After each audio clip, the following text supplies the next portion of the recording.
binomial distribution. So if there are 10 trials, we just found what would the probability be that there are exactly 6 successful. But if there are 10 trials, what different possibilities are there? There could be no successful trials, right? 1. Or 1, or 2, or 3, or 4. That's a binomial distribution. That just means that you're finding the probability of each amount of successes. So the first thing you have to do, there's 4 steps, but a lot of the steps are the same steps we just did. So the first step is to identify a trial.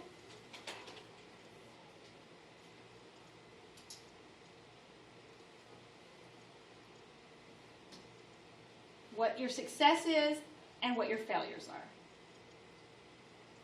So I will say that I've already graded a couple of the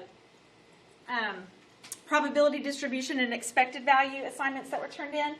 And one of the things that was happening to a couple of people, not every time, but sometimes, was them not identifying what was the actual trial and what was the value, and getting them switched. Like in their table, they had their X values and their probabilities switched. And it happened a couple of times to a couple of different people. So that's why it's important that you identify what's your trial and what's your success and what's your failure, so that you know what you're talking about.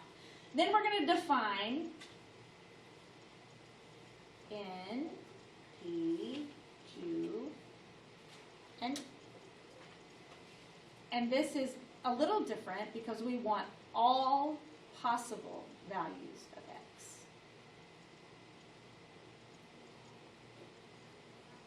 Oh my goodness.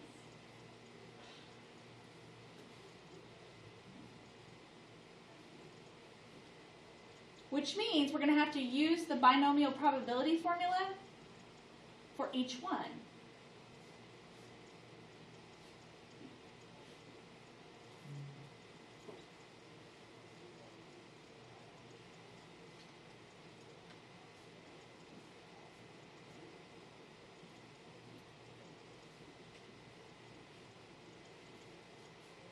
Oh my gosh, I cannot spell. Me either. And you're going to put your outcomes into a table. That's what distributions are. Distributions, when we started this particular little tiny unit, probability distributions, we started with tables, had X values and probabilities in it. Well, this is the same. They just happen to be binomial probabilities. So you've got to present them in a table. And that will be your distribution.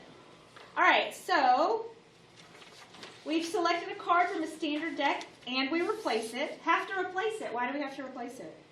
Because it's independent. So that's binomial. Very good. So that it can be binomial because it has to be independent. So we have to replace a card. You repeat this experiment for a total of 5 times. Create a probability distribution for selecting clubs. So in this case, what is success? Selecting clubs. Good. Success is a club. So success is selecting a club.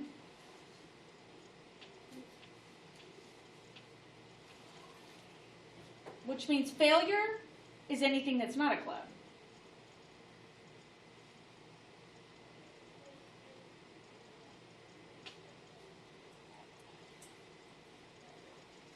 Each trial in this particular example, in each trial, I select one card. It says you select a card from a standard deck, and then you replace it. So my trial is selecting one card.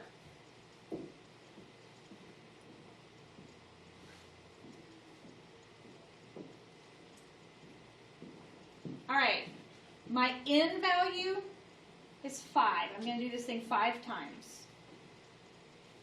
My P, probability of success, That's 1/4. 1/4 or 0.25. Either way. Failure, or your Q value. 0.75. And we have to find all of our X values. So X is going to be 0, 1, 2, 3, 4, and 5. because you could have no successes. I could draw those cards 5 times and never draw a club.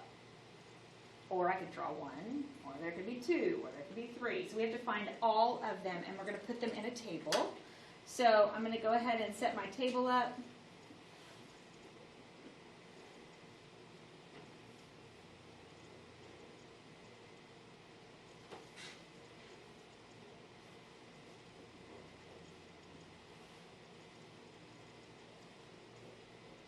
And I'm going to use Binomial PDF to find each one. Now, the way that you would write them as individuals would be, I'm going to do this in a different color so you can see it. You would write x equals 0, and then put the probability. Probability of x equals 1. But we're going to put them in a table so that. But if they don't ask for all of them, just a few of them, you can write it like that. Okay, so let's see.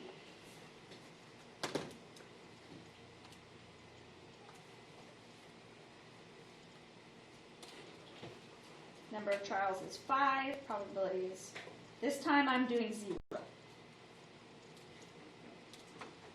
So 0.237. I'm just going to go 3 decimal places because that will fit on my paper.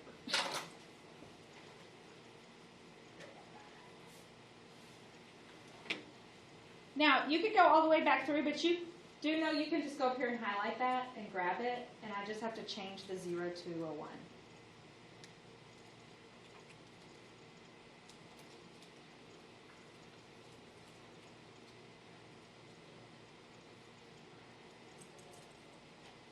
It might make it a little faster.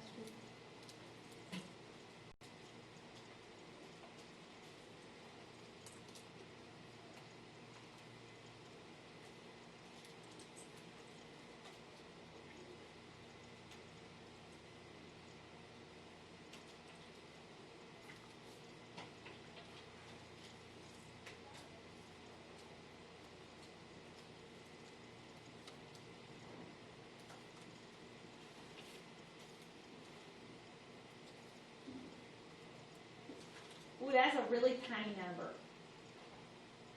And I only went to 3 decimal places, so I'm going to go ahead and round that to 0.001. Because that's 4. That's to the negative 4. So that would mean I would move that decimal 4 places, which would be 0.0009. So I'm going to round it to 0.001. Is that what that means? I've never used that before. Yeah, it's scientific notation.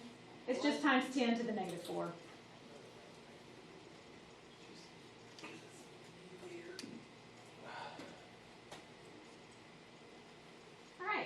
So that's my binomial probability distribution. Not bad, right? Try number 5.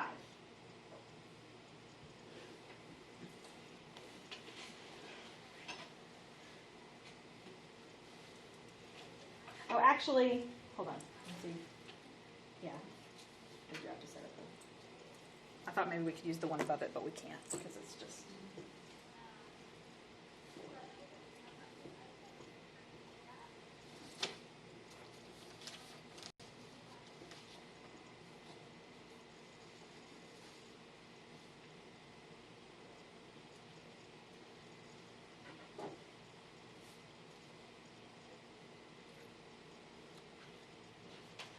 So if it says found the probability of selecting at least 2 clubs, it would still be 0.25, right? Mm-hmm. Yeah, your probability of success is the same. It's still 0.25? Mm-hmm. Probability of success doesn't change because you're still selecting a club.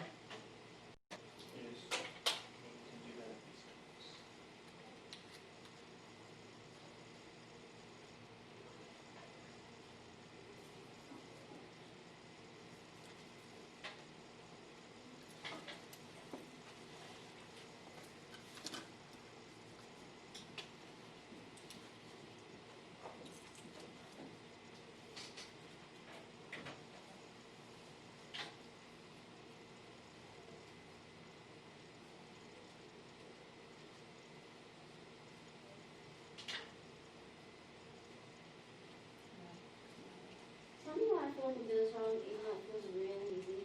It's pretty easy. It's just a lot of steps.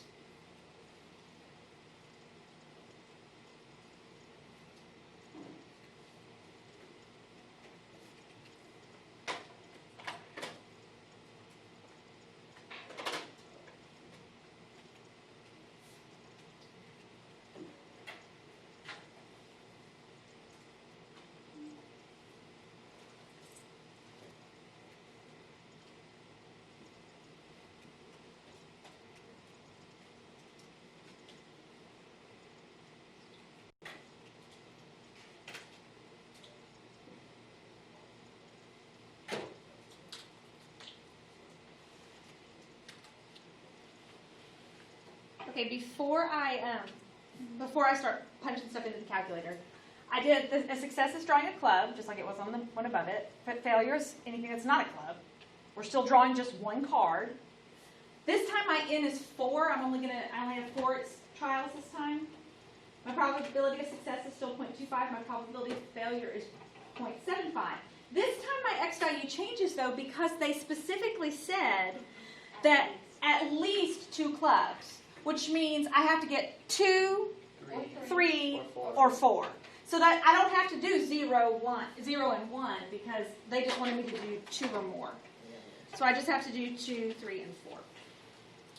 So you can set them up in the table if you want to, or you could write them as P x equals 2.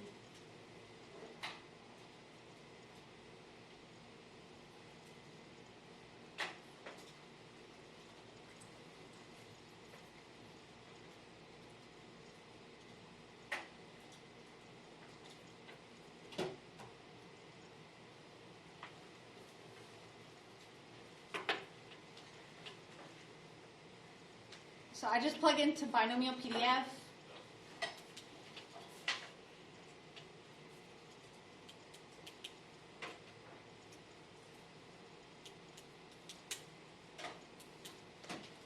All right, so that's what that distribution looks like. Now, if you read the way the problem is worded, though, it says find the probability of selecting at least 2 clubs. So they want 1 probability. So you have to add those together? You add them together. Because if you think about all the probability we've done, it's the probability of selecting 2 or 3 or 4. And or in probability is addition. So you just have to add them together.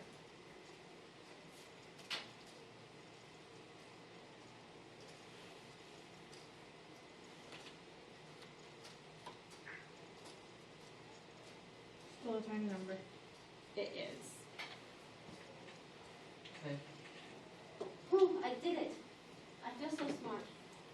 Now, if you wanted to, it would have been 1 step faster to find the probability that you selected 0 and 2, because that's just you would just have to find 2 of them, and then subtract that from 1. But no, I'm not listening. Too bad. That's Just saying, you could do it that way. Nope. Because it would be just like this much faster. All right, if you look at the next one, find the probability of selecting fewer than 2 clubs. So now what are we doing? 0 and 1. 0 and 1. So we're just doing the 2 that we didn't do yet. Well, wait a second. Do you have to, there you go. Do you have to do them? No, because how much would those probabilities be? 1 minus the probability of selecting 2, 3, or 4. I mean, you could do it, and you'll get the same answer. Not gonna do it. But the probability of selecting X is less than 2. 0.38.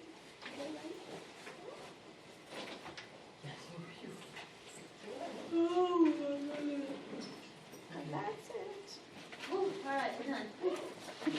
Don't forget to stop your video. Oh, thank you. All right. It just keeps saying. Just keep on going. Do you send the virtual kids the video? Uh-huh. So do they hear all the conversations we have? Yep.